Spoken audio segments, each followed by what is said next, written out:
What's going on, guys? My name is Brett. My name is Ed too.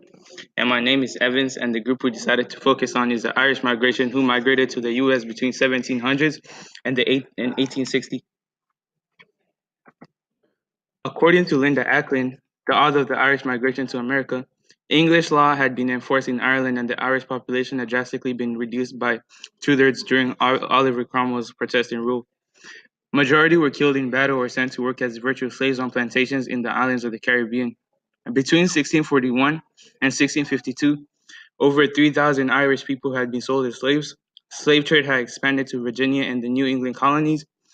The anti-penal laws discriminated against the people's rights to worship, congregate, own property, and to speak their language.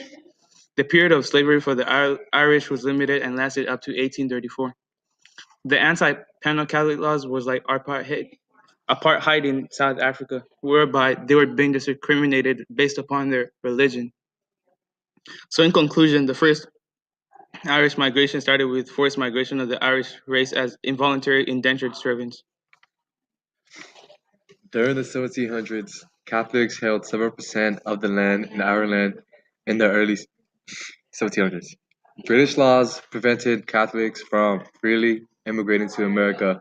Some Irish agreed to work as indentured servants without pay up to 7 years in return for free passage. The Scots-Irish were the largest proportion settlers of the early Irish immigration to America in the 1700s. In the 1740s, the Irish made up 9 out of 10 indentured servants in some of the colonies. The Irish immigration to America played a significant role during the American War of Independence, which started from 1775 to 1783.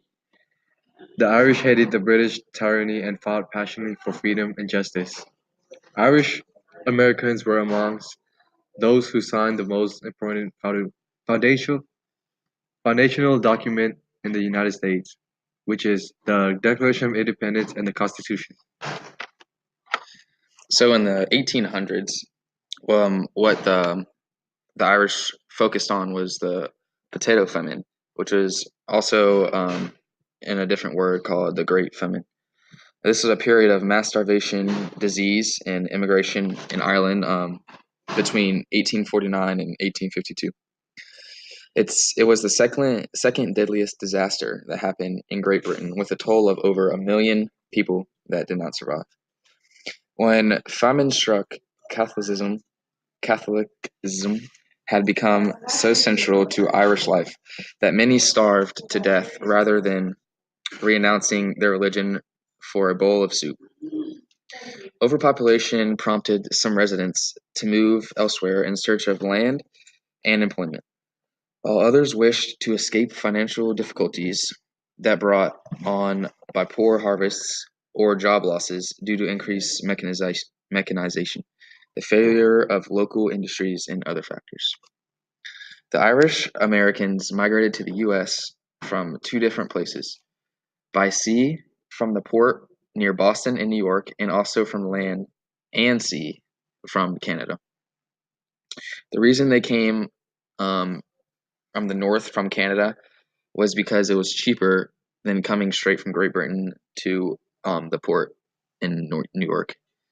The main goal that they had was just to be free from the British oppression. The Irish people, they were looking for jobs when they got to the States.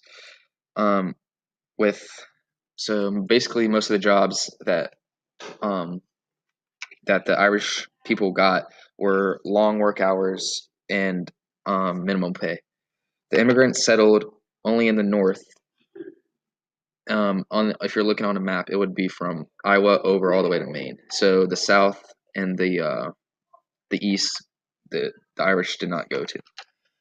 Um, the first Irish person on Ellis Island was Annie Moore, a 15-year-old from Cocork.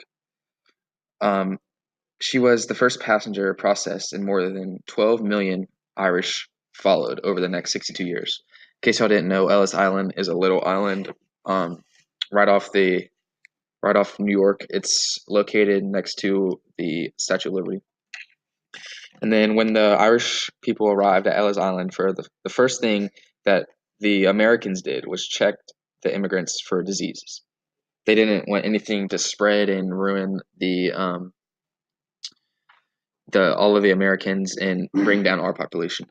98% of immigrants were accepted, and then only 2% were not. What does citizenship mean to the Irish? American citizenship for the Irish meant being treated equally with American rights as compared to the Irish rights that they had back in Ireland. The main reason that the Irish started emigrating from Ireland is because they faced religious persecution in Ireland. They came to the US hoping to escape the anti-Catholic penal laws. Their hate towards the British helped lead them into fighting against them and into the American War for Independence. They were treated as immigrants for a while, and there were laws that were made against them. The Alien Acts of 1798 gave the president the power to stop immigration from any country at war and the right to deport any immigrant and the right to deport any immigrant. It also made it harder for them to vote. They were treated this way until the potato famine, where another group of Irish immigrants came to the US. Once immigrants got accepted off of Ellis Island, they were treated as African Americans. I put that in quotes until they earned it, according to Michael Harriot's, the author of the Root magazine. Earning it meant acting white during that time period. Again, white being under quotes. This means uniting with the whites to suppress the African Americans in order to be treated as how the whites were treated at that time. Citizenship right now in the US means everyone is being recognized as a part of the US and giving everyone the same right. Everyone is supposed to be treated equally now as opposed to the reoccurring racism theme in the history of the US. So in conclusion, in order for immigrants to be considered citizens, they had to act white during the Reconstruction era and to have their own sense of identity and citizenship. It was shaped by current citizens with rights during the 1800s, and that meant oppressing African Americans. Thank you, and I hope you have a great day. Thank you. Hope you have a good day.